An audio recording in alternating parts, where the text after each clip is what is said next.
I want to thank you for inviting me, and more importantly for giving this wonderful award to Senator Byron Sher. I feel like by now Byron is receiving this award tonight. Johanna Wald last year, who is a great friend and wonderful environmental lawyer, and Clem Shute, who I heard about before Clem was even a face in my mind, because Byron had worked with him on BCDC, on the Bay Conservation and Development Commission. Senator, according to the program, you and I are assigned to provide a firsthand account on your stellar career and contributions to environmental law. So I kind of, I feel like, I don't know if you've ever seen this show, Between Two Ferns, but I feel like Zach Galifianakis and you're Barack Obama. But I'm going to do my best, okay. And we'll just go through a few questions here and see where it takes us, okay? Needless to say, and I know a good deal about you, as you know, you were in elected office before you were elected to the State Assembly in 1980. You were teaching at Stanford at the time, I think, and also very interested in local politics. You had done a lot of work on local politics at the city council level. And so tell us a little bit about how you got started on environmental issues. Well, you must forgive me that this is more than 50 years ago. And I was an assistant professor at the Stanford Law School. And I had a great family, small children, one of whom is sitting here in the front row, Adrian Sher, my daughter. And I got involved in politics on a local issue.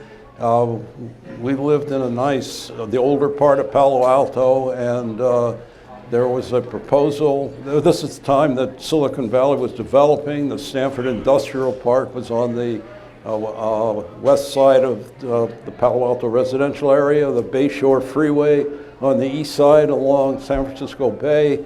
And the city council decided in its wisdom that they wanted to continue the Bayshore Freeway through the middle of Palo Alto into the industrial park in order to expedite the flow of traffic back and forth between the park and the freeway. To do that, they were going to close all the streets that crossed the freeway except a couple, one of which was where my house was, Cowper Street. And all the traffic going north and south would be funneled through those seats. That caught my attention, and there were others who were concerned, and so we put up a protest. The city council backed away from the freeway proposal, scaled it back to a county expressway, but to do that they had to widen Oregon Avenue down the middle of Palo Alto by tearing down 110 houses along there in order to widen the street. So those of us who were concerned organized, and the groups were called the residentialists. That was us. We were concerned about the quality of life, and the people who were pushing this were called the establishment. So it was residential versus establishment, and we actually got a referendum going to try to override what the council had done, and we lost. It failed narrowly, and the houses were torn down, and Oregon Street became Oregon Expressway. So that's how it all started.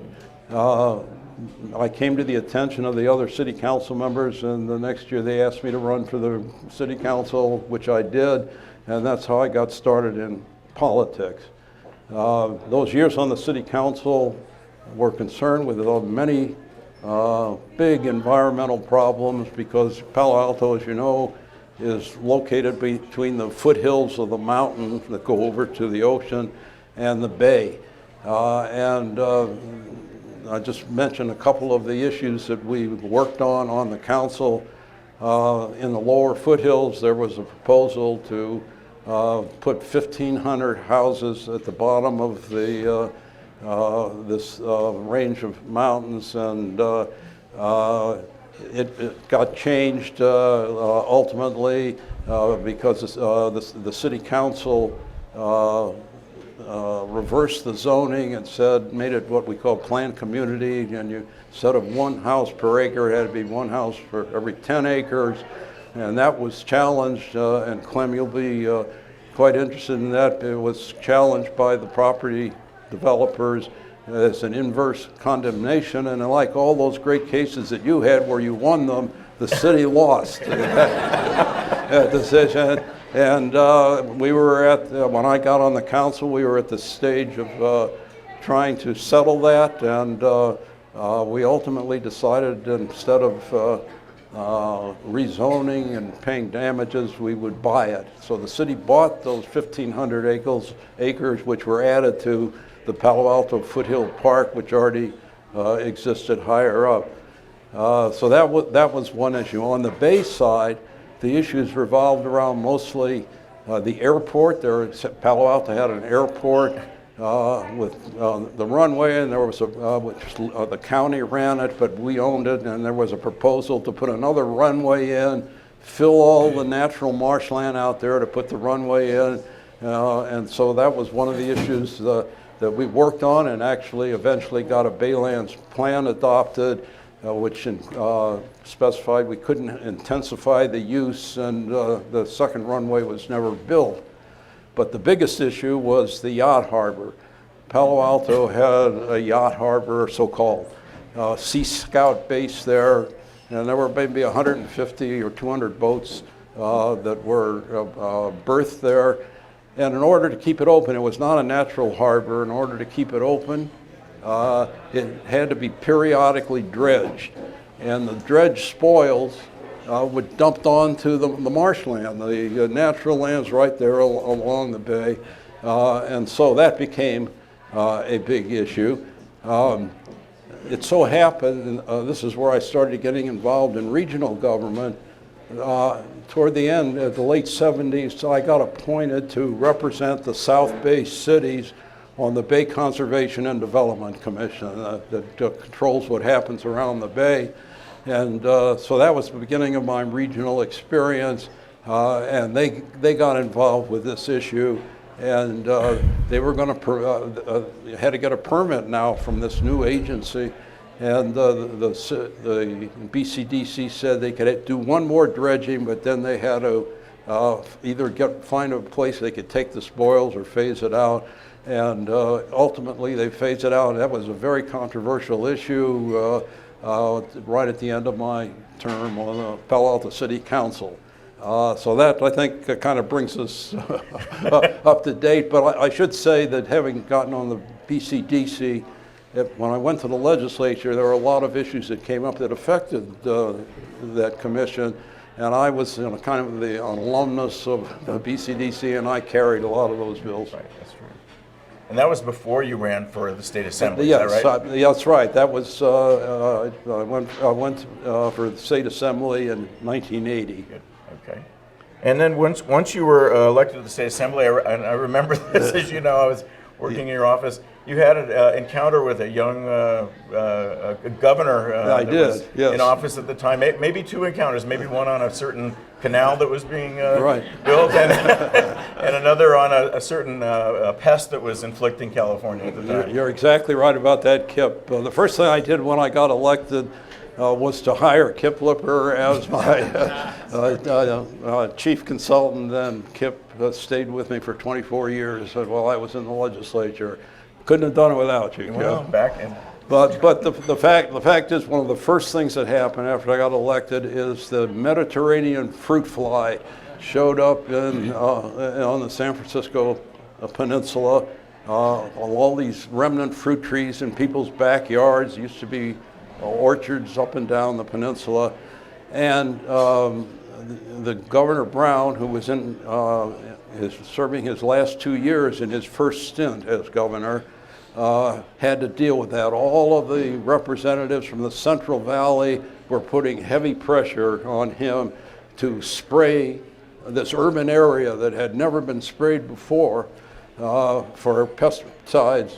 But he was being cautious about it. He decided to be cautious. I flew with him on a Department of Forestry plane from Sacramento down to hold some hearings in the district. Very early in my days there in the legislature, he said he was trying to be deliberate about it, but back at the ranch, I mean, in the legislature, they were up in arms and they were going to go around him and do something about it. But in any event, he decided ultimately to allow that to happen. They sprayed Mountain View, Sunnyvale areas. They'd mark off these boundaries, and the wind would drift this stuff where it shouldn't be going. And there were lawsuits brought because the base for this malathion, which was the pesticide, was in a base that when it landed on people's cars, it destroyed the finish on the car.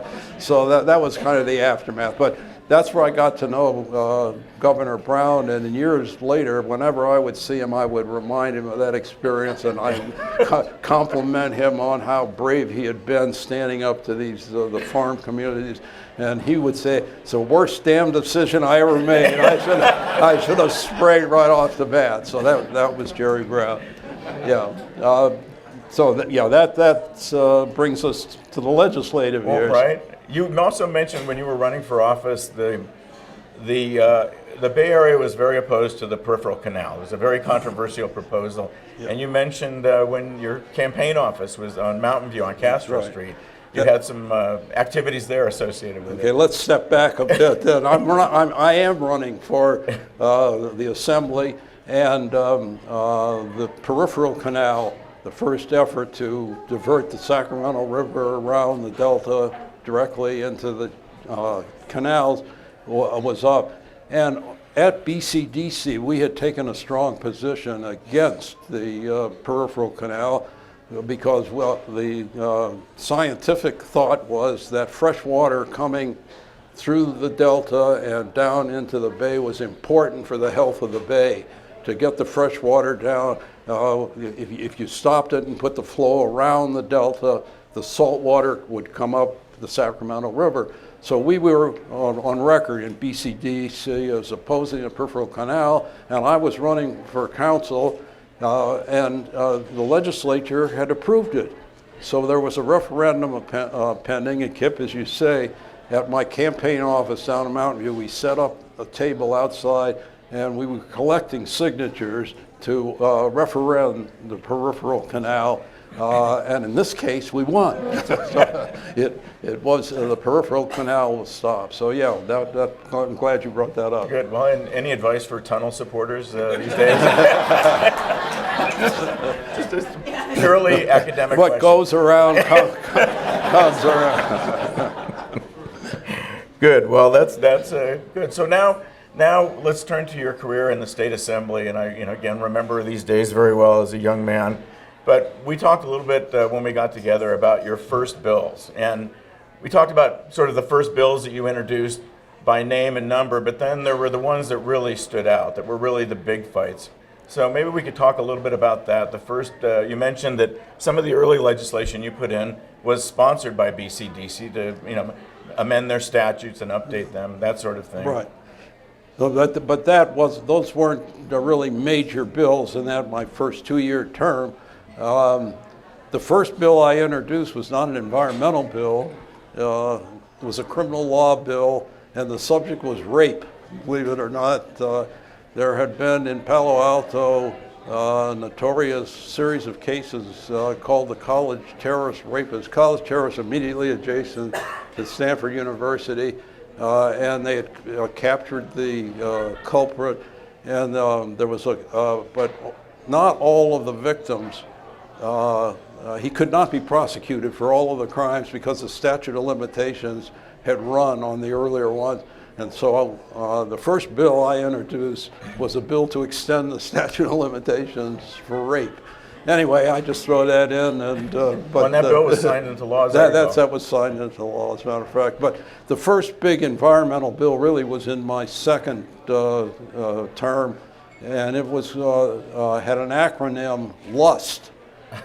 Leaky underground storage tanks, and it was it grew out of a problem in our own district.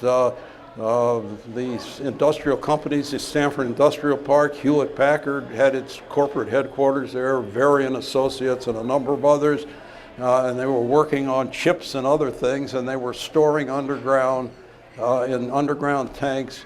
So I think something called trichloroethylene or something to that nature. But the problem was those tanks leaked, and they were leaking into the groundwater, not only in Palo Alto and Mountain View, but also down in San Jose. And so the first major bill that I carried was one to try to control that situation. And it was because our local newspaper said, this is not just a problem for the peninsula, these companies, it's a problem all over the state because gasoline tanks underground, 10,000 of them in the state, were also leaking gasoline. The tanks they used to use, the attendants would test the quantity with a dipstick. They would go with a dipstick to put it in there, and they would be punching holes into either corroded steel tanks or plastic tanks. So there was a lot of pressure from our area to do something statewide, and that was the first major bill I carried, the leaking under, and it was strongly opposed, as you might imagine, by the oil industry, the Western States Petroleum Association, and they argued that the bill was going to require these underground tanks with toxic materials to be double contained, double walled tanks with a monitoring system around it to catch leaks when they occurred and repair them before it leaked and migrated into the groundwater. And the opposition was arguing there's no such thing as a double walled tank. I've never heard of such a thing. And so I should say after we passed this bill, almost immediately there were double walled tanks that became available. But that was a very hard bill, much opposition. I was a relative rookie with it, but they had a lot of help. And the breakthrough on that bill was that there was one oil company, Arco, that instead of using the double-walled tanks, they had a system for doing an excavation with a liner and putting the tank inside that liner and monitoring between this impermeable wall and the tank. And we were clever enough to accept that amendment as a substitute, and that broke the uniform opposition from the oil company, and it was a hard bill to get through, but that it did get through, it got signed, and so that was the first major environmental bill I authored. That bill also, and I know you know this, became the basis for the Resource Conservation and Recovery Act amendments in the federal level. So it had repercussions beyond California and certainly beyond the peninsula, as you pointed out. I think every gas station you go to today, and it's been a while, but every gas station you go to today has the Byron Sher retrofits or the, I know you don't want me to call it that, but I get no royalties on those retrofits. That's good to know. Another bill that you introduced early on, and it didn't go anywhere, but it was part of your career's work, was one that was brought to you by Governor Brown's Director of Forestry, David Pessinen, and it was on the topic of the Forest Practices Act. Can you tell us a little bit about that? Well, I can't tell you much about it because it didn't last very long. That was in my first term, and I'm very flattered. You know, the governor's bringing this important bill to kind of redo the Forest Practices Act and how close to streams the logging could occur and what the diameter of the trees had to be. And so, like the novice that I was, sure, I'll carry that bill, but I think I was the lamb being led to the slaughter. I think they knew that it never got out of the first house in the legislature. So and I should say now, because we were going to talk about this later, Kip, that I worked on forestry bills throughout my 24 years there. And that was one area where I had all my failures. I kept coming back to try to prohibit clear cutting of trees and trying to improve the forest practices, but that is one area, subject area, where I really did not have great success. Senator, with an asterisk though, and we'll talk about it in a minute, and that's the headwaters. Yes, but let's stick on the chronology of your career. It is reported in law journals everywhere that the first time the words global warming appeared in the California code books was by a bill authored by then Assembly Member Byron Sher. This, and by the way, at a time when Governor Duke Majan, a pretty conservative, not known for his environmental instincts, governor, was in office. Can you tell us a little bit about that? Yes, well, you know, I don't really remember the impetus to do it, but you're right. We did introduce a bill to try to collect information about greenhouse gases being emitted and taking inventories of those. It was basically, it was not a mandated law, but it was designed to deal with the problem and collect the information that was needed. And let me just tell you the aftermath of that. That was in 1988, I believe. Yes. Subsequently, all of you probably are too young to remember the electricity deregulation period that we had in California. Ralph Cavanna remembers. But during that time, when they were taking the electricity services industry away from the monopolies and introducing competition, there was concern about the public goods part of that rates used to cover, where the utilities by law were required to try to cut down on use and pollution. But once the competition was introduced, the private companies weren't going to look at those. So there were two bills that were introduced during that hard times.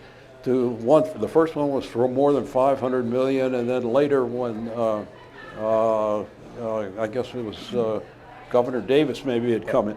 It was for $700 million to provide money to replace what had been lost from rates to deal with these greenhouse gases that the utilities were supposed to deal with. And then a couple of years later, at the end of my time there, we really got the first mandated bill, the cap and trade bill, that came just after I left the legislature, Senator Pavley's bill. The law you wrote, the public goods charge bill, morphed into the energy program investment charge. But I'll never forget a lobbyist coming up to me during when the bill was going, and it was the Southern California Edison lobbyist, and he printed up a mock bill, and on it had all the your electricity charges and wires charges, and it said Byron Sher charge. And I said, I don't think, no, we're not going to name that. So he took that away. But tell us, on that topic, some of these bills we're talking about, in fact, a lot of your career in the legislature, you served under Republican governors. And, we talk about the underground tank bill, your California Clean Air Act of 1988, the global warming measure. These were all bills that were enacted under governors like George Duke Majan and Pete Wilson. And I'm just curious, in today's day and age, we watch, if you turn on the television, there's this gridlock everywhere. And do you have anything you can share with those of us who still live the torture? You bring back painful memories. But it is true that in my 24 years in the legislature, 17 of them, we had Republican governors. So no matter how well you did with your colleagues in the legislature, they had to clear that last hurdle. And the first thing I would say is that in both the 8 years of Duke Majan, followed by 8 years of Pete Wilson, in each of those periods, each one vetoed about 35 of my bills.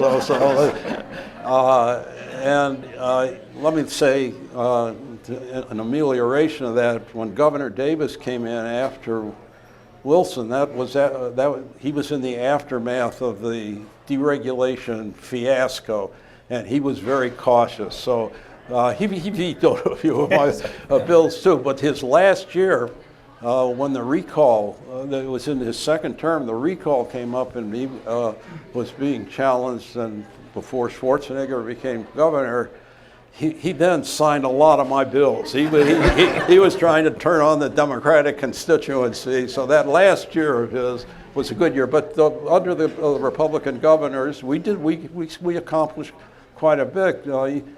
Governor Deukmejian was not particularly interested in the environment. The prison environment is what he dealt with mostly, having been Attorney General. But he would be prepared to consider some of these bills. I had one, the Clean Air Act, and another one, the Clean Water Act. Those were two important bills which he signed. Governor Wilson, when he came into office, he was much more moderate than Deukmejian had been. I remember when he gave his first speech to the legislature, the first days of session, we all applauded, and the Republicans weren't applauding. he seemed quite moderate. But unfortunately for him, in his first year in office, we needed more revenues, and he signed off on increasing the taxes. And then his own party turned on him, and he became much more conservative after that, and much harder to get your bills signed. But you did what you had to do. And let me say here, I'll give you the story about one of my colleagues. Remember Tom Hayden? He was a colleague of mine. And Tom Hayden used to say he was a purist on his bills. He didn't want to change them once he started. And he used to call, my office was right next door to his office, and he used to call our office the compromise factory.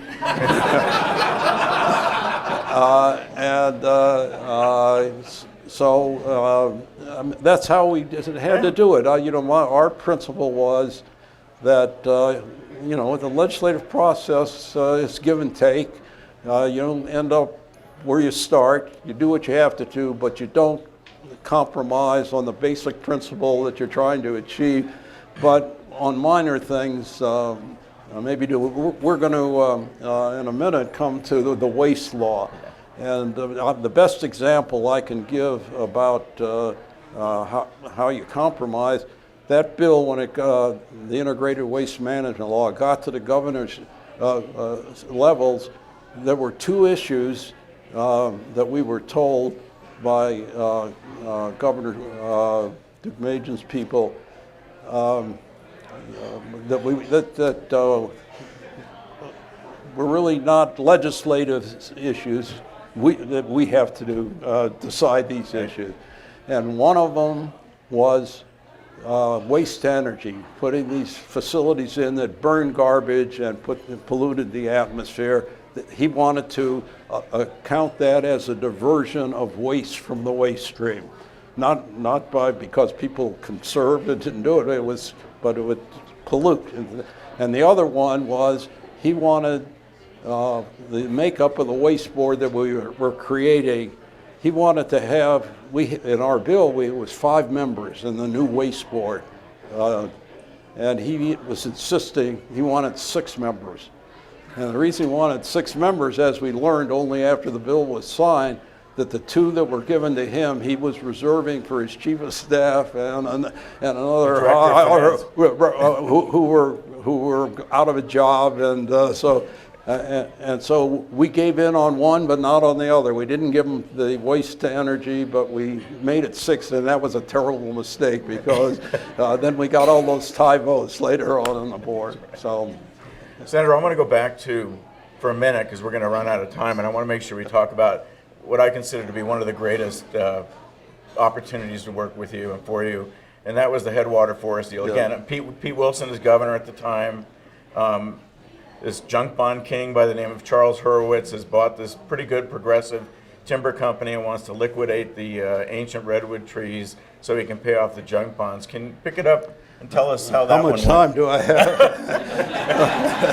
Well, yes, that was memorable. I would think the integrated waste management and this bill were 2 of the greatest successes. That bill originated with the company. Charles Hurwitz was the man from Texas, and he had a conglomerate, and he, in a takeover from a very environmentally sensitive company in San Francisco, the people who ran the Gap, they owned it. Oh, I know, they bought it after. They bought it after, yeah. The Fishers owned it.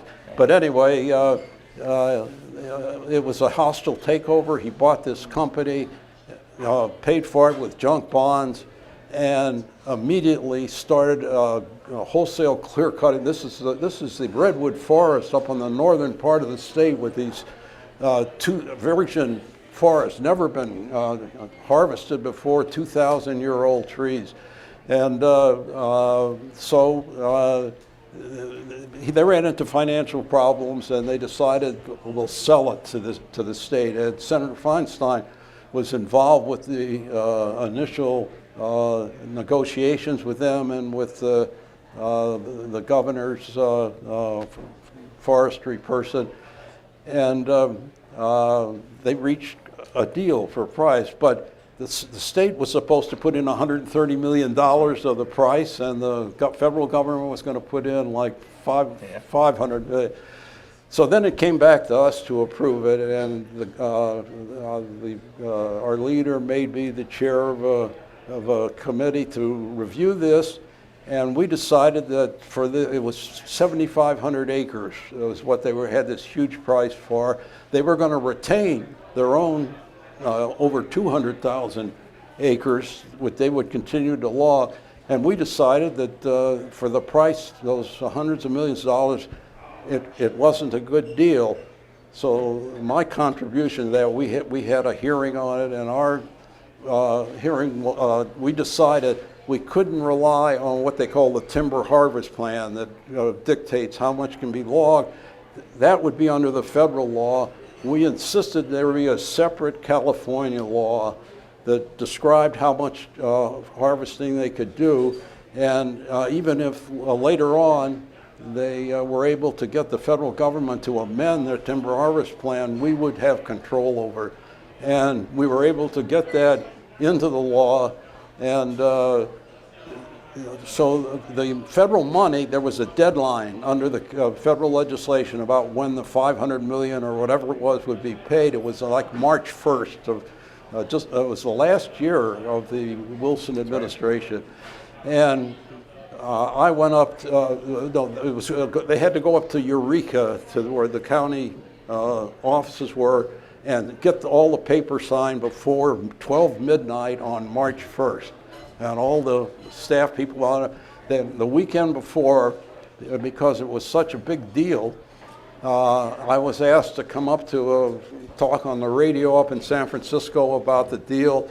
And while I'm there getting ready to go on the air, I get a telephone call. And they call me over, Mr. Hurwitz is on the telephone. And the devil himself.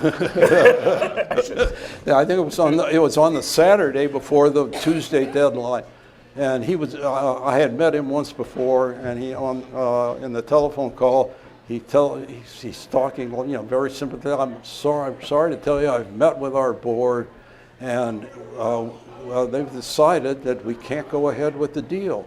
We're not. We have to manage paying off the debts. He wants more out of it, and he was terribly sorry. So I never had the radio show.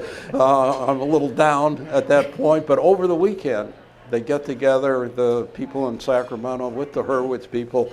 Oral assurances perhaps were made, I don't know. Nothing new was written into the bill that we had drafted, and so they went back up, and on the Tuesday, just before midnight, the bill signed, and not only does it convey 7,500 acres, half of which are these ancient redwoods, but it also puts strict limits on the 200,000 acres that the company was going to retain, and how close they could get to the water and so forth, the streams that went through there, and that was in the California part of the legislation, and sure, it's signed. We became the owner. Subsequently, Hurwitz went bankrupt anyway. But the company did come back a year or two later. They couldn't make it. They needed to cut more timber if they were going to be able to pay their debts.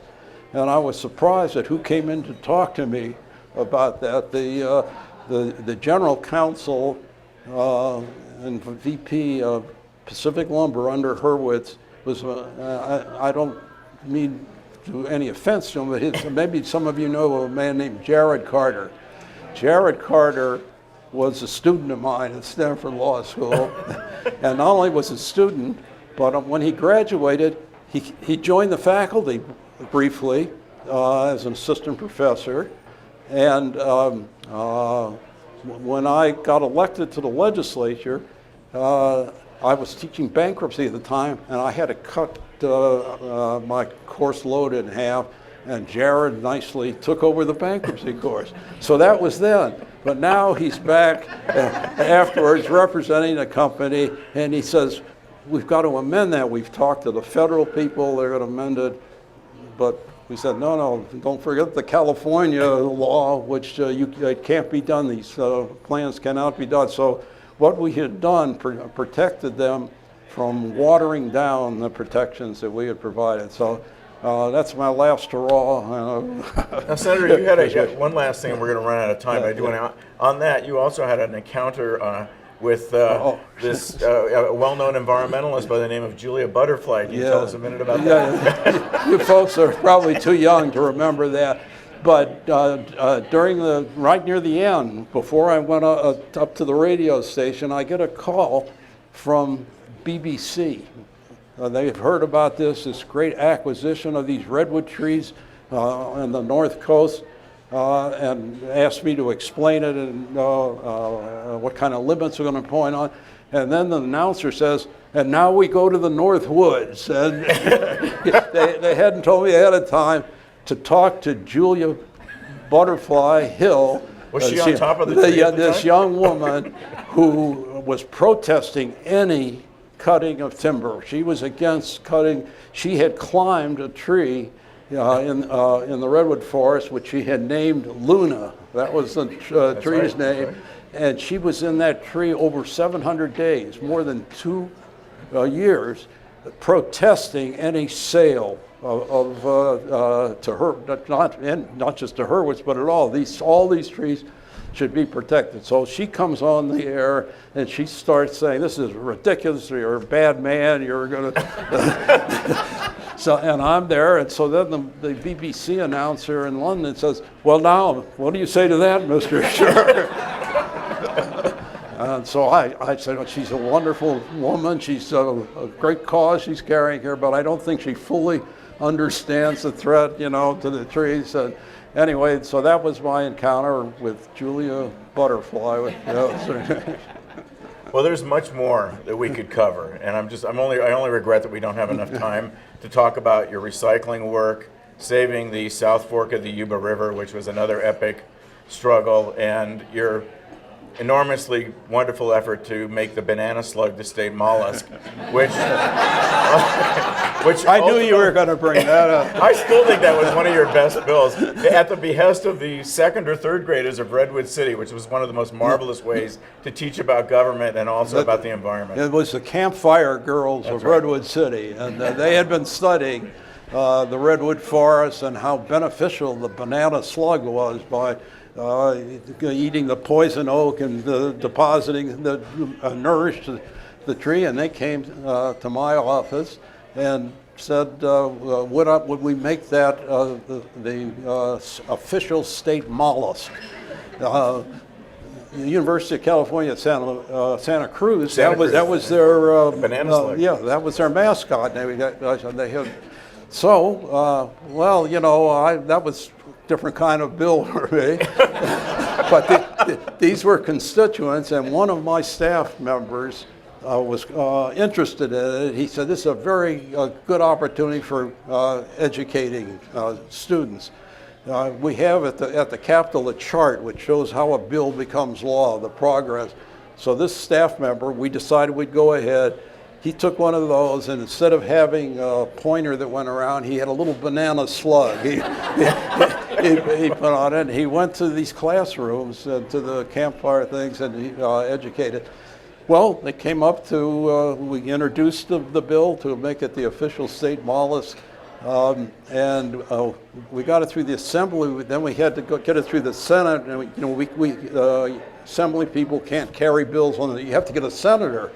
So I got a Republican senator from our district, Becky Morgan, who many of you may know she was a very good senator, and she foolishly, to her good point of view, agreed to do it. And I remember well when she presented the bill on her side, she brought a terrarium with her with these bananas. They're not the most beautiful slugs in the world. But a miracle of miracles, she got the Senate to vote on it, and it passed. It passed the legislature, and now it goes to Governor Deukmejian. And this is the sad part of the story. Governor Deukmejian vetoes the bill and writes a veto message. We're saying, well, I'm not sure the state needs an official mollusk. But if he does, it certainly shouldn't be this. It ought to be the abalone. The abalone is also a mollusk. So he vetoed it.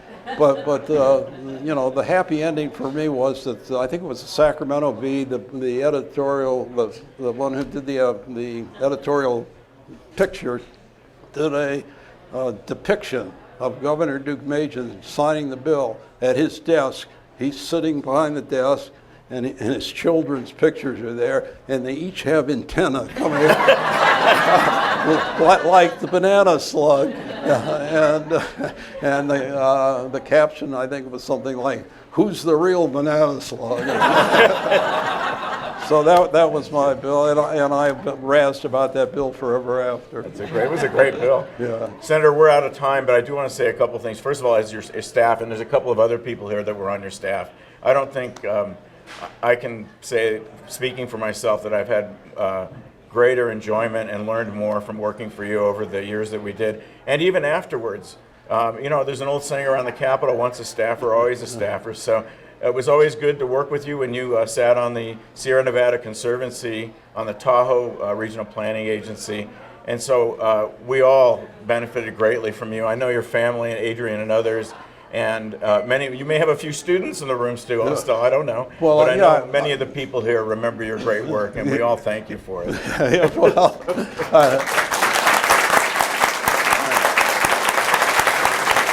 I couldn't have done it without you. That's great.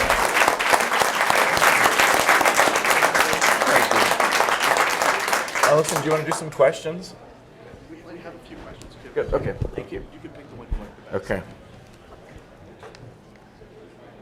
Who was the best looking and most intelligent staffer? My daughter said, thanks, Tricia. I really appreciate it. They all were. I knew I would. Please share your thoughts on the environmental legacy of Governor Brown. It's a great question. Governor, I only served with Governor Brown for unless you're asking about the current Governor Brown. But at that time, those 2 years, I had a high impression of him because his mantra was, small is beautiful. And he did not get swept away on big destructive projects. So I always had a very favorable view on him, except on the peripheral canal. Currently, I think he's done a fantastic job, and on environmental issues as well. To be honest, one law that he does not like or did not like when he was mayor of Oakland is an important the California Environmental Quality Act. And of course, as mayor with the projects in the city, he had very little patience for the delays that CEQA caused. So that's his one failing. Senator, here's Thank you. Here's another one. Good. Among your legislative achievements, including the California Clean Air Act, Safe Drinking Water Act, and the Underground Storage Tank Law, of which are you most proud? Frankly, we didn't get into a lot of the details. The bill that I think is my best legacy, if there is such a thing, is this waste management law, because it actually changed the whole philosophy of the state. Before this law passed, we had a board appointed by the governor, part-time people, all of them out of the industry. And their goal, the more garbage, the better, because they get paid for handling all of it.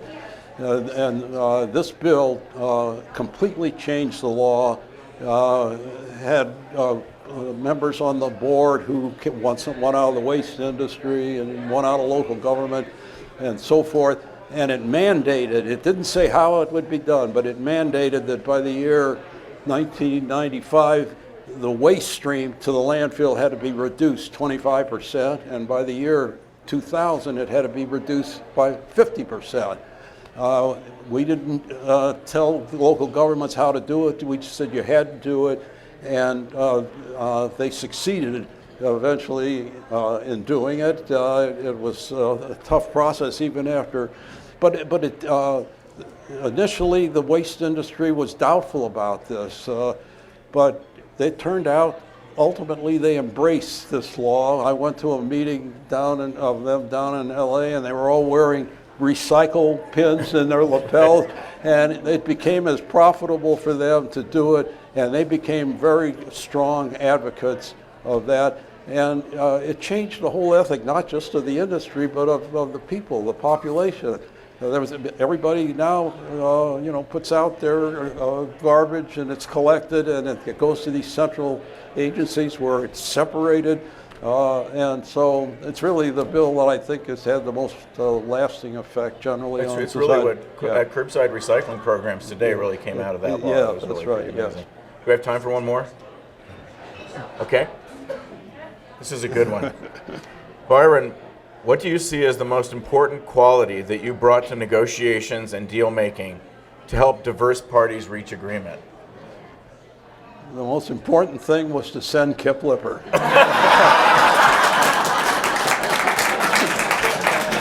That's it. I mean, I'll just elaborate just a little bit on that. In our office, we can make all these things happen. We can invent them, but then you got to go out and deal with the people that are impacted. And Kip was a genius at having these meetings, bringing people together and making it clear what the realities were, what had to be done, and ultimately bringing people together. So seriously, that's my answer. Well, Senator, that's a kind answer. I do have to say, I think what really happened was they were so, resistant to dealing with me. They were happy to see you and to make any deal. So I think that was really the truth. We were a great team. We had a great staff. Anyway, thank you very much, and thanks for all of you for being here for the great questions. Have my back.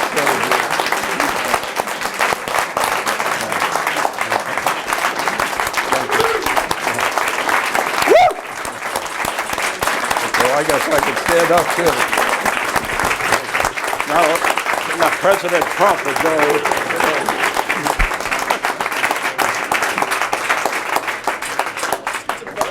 Now let's go have a drink. Yeah, I'm with you. Okay, great. Thank you.